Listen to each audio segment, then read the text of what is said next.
Hello, welcome back to my channel. My name is Brittany. I'm on my last term at Western Governors University with 4 classes left. And I thought I'd give some guidance when starting at WGU, along with some tips and advice that I learned in my almost 3 years at the school. I didn't know anyone who went to the school before I enrolled, so it was a lot of trial and error for me. So I'm just going to share my experience and what I learned. So starting off, you're going to be assigned a mentor, usually someone in your field, but they don't really answer like course specific questions. So I've had 3 mentors in total.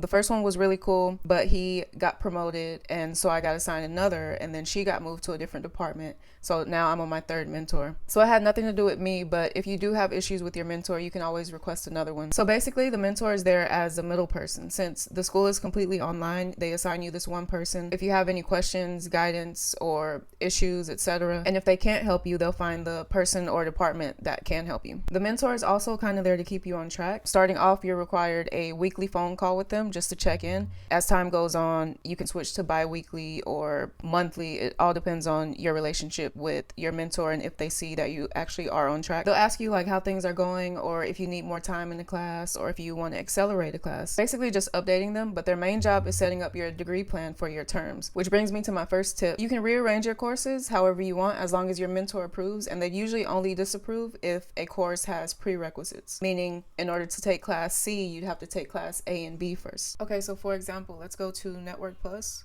which I failed unfortunately one time. Okay, so here are the prerequisites. In order to take Network Plus, you have to take CompTIA A+ 1 and 2 and Network and Security Foundations. So Network Plus is one of the ones that you can't just skip to unless you've taken these 3 courses. Now, the reason why I bring up rearranging your degree plan is because, in my opinion, performance assessments are easier to get out of the way in the beginning than the objective assessments in that term. So each of your courses will either have an O or a P here, which is objective or performance. Some of them have both, which I've only had one class that had both.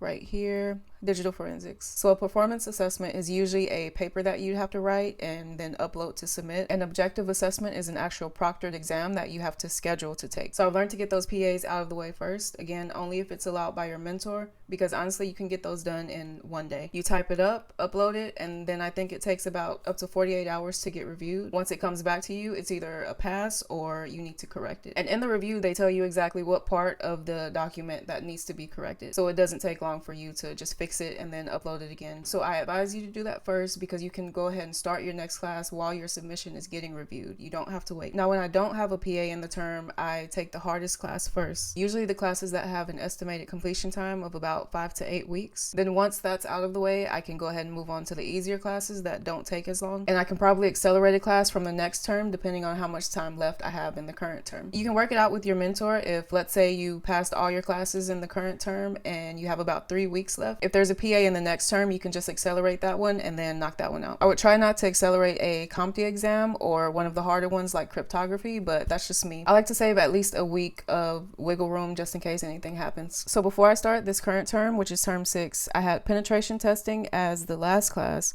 which is the hardest class, and managing cloud security was, I was told, was the easier class. And then I have capstone all alone in its own term, which makes no sense to me. So I called my mentor and I'm like, hey, can I do penetration testing first since it's the harder class, and then move managing cloud security last so I can do it at the same time as my capstone, accelerating my capstone to term 6, that way I won't need a term 7. He agreed, which is why I'm taking pen tests now, and I'm glad I did, because I started August 1st and it is now September 17th and I'm still in pen test. Which brings me to my next tip. I have to set a mental deadline for myself in order to get stuff done. So I know the dates here.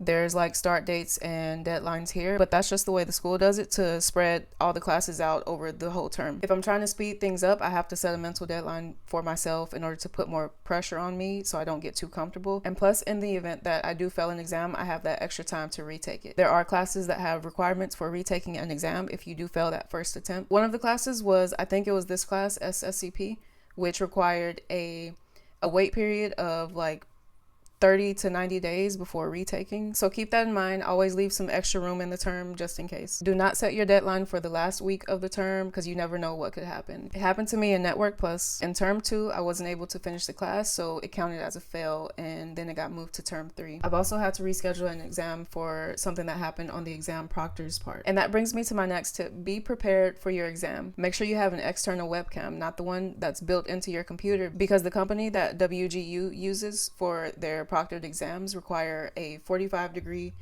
angle. So your camera will be like right here because they want to be able to see the screen, your hands, the mouse, your whiteboard if you have one, and the keyboard. There were very few exams that were okay with the built-in webcam, but for the most part they wanted an external webcam. Very first exam, I thought the built-in webcam would be okay. I didn't read any of that stuff. I just went ahead and scheduled the exam, and I got all the way to the pre-check, and the proctor told me that I needed a camera that's 45-degree facing the screen. I had about 30 minutes before the start of my exam, so I ran to CVS, which was the closest store. I didn't even know if they had webcams. I just took the chance. I saw the last one, grabbed it, came back home, and I was able to start my exam. And that was my first course, Intro to IT, and to this day I still use that webcam. It was like $20. Also, make sure your desk and area is clean. You can't even have a calendar on the wall. If there's any writing anywhere, they'll tell you to get rid of it. Kick all the pets out, turn off the TV, turn off all electronics. You can't even have a headphone set laying around somewhere because they think somebody's talking to you through the headphone set. My desk is always cluttered, so I just take my laptop, webcam, ID, and a folding table and go to the empty room because it's just easier. Oh, and they always ask for ID. And like I said in my previous video, I recommend you have a whiteboard so you can just brain dump everything on there as soon as the exam starts. If you are not able to test at home, they do have testing sites, but I recommend you look them up beforehand because they're not everywhere. When we lived in Southern California, the closest one to me was an hour away, but here where we live in Georgia, the closest one is about 20 minutes away. Sometimes it is easier just to go to a testing site. That way you don't have to worry about hardware or connection issues. There is one exam that is required to be taken in person, and that's the SCCP exam. So I waited until we moved here to take that exam so I wouldn't have to drive an hour out. My next tip is the Facebook group that I mentioned in my previous video. So there's two of them actually. There's the WGU Cybersecurity, and then there's WGU Procrastinators Anonymous. The Procrastinators group includes all the schools at WGU, so business, healthcare, IT. There are a lot of IT posts though, but basically people can just go there to vent and give tips just like in the other group. The people are very supportive, and if you ever feel like you're stuck or you're on your third or fourth exam attempt, just look at the group and you'll realize you are not alone. A lot of us go through phases where we feel defeated. Like I said, I failed cryptography twice. Both times I had no idea how I failed because I felt like I knew everything already. Then someone told me what they did, I did the same thing, and then I passed. They also give really good resources. I remember there was one class that I took where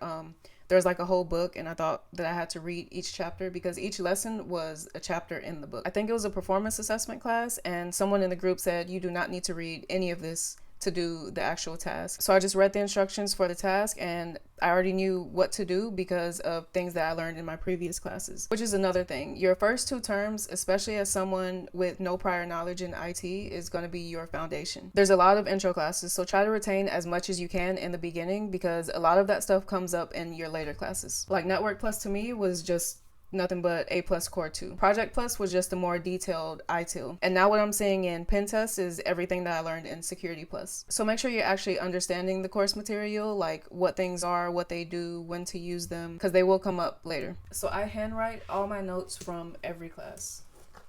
The classes are separated by those tabs at the top.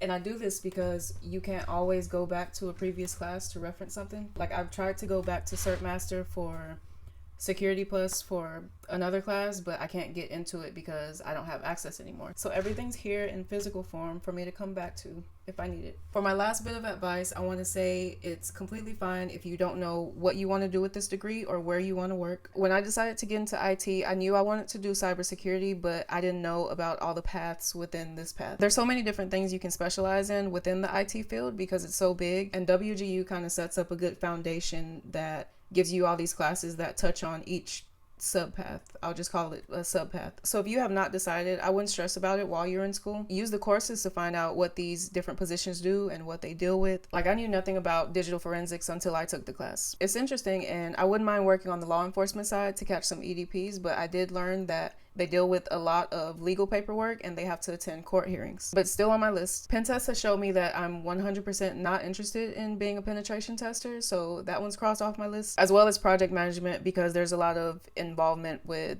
people skills. We can look at some of the courses in information technology. Let's see, courses.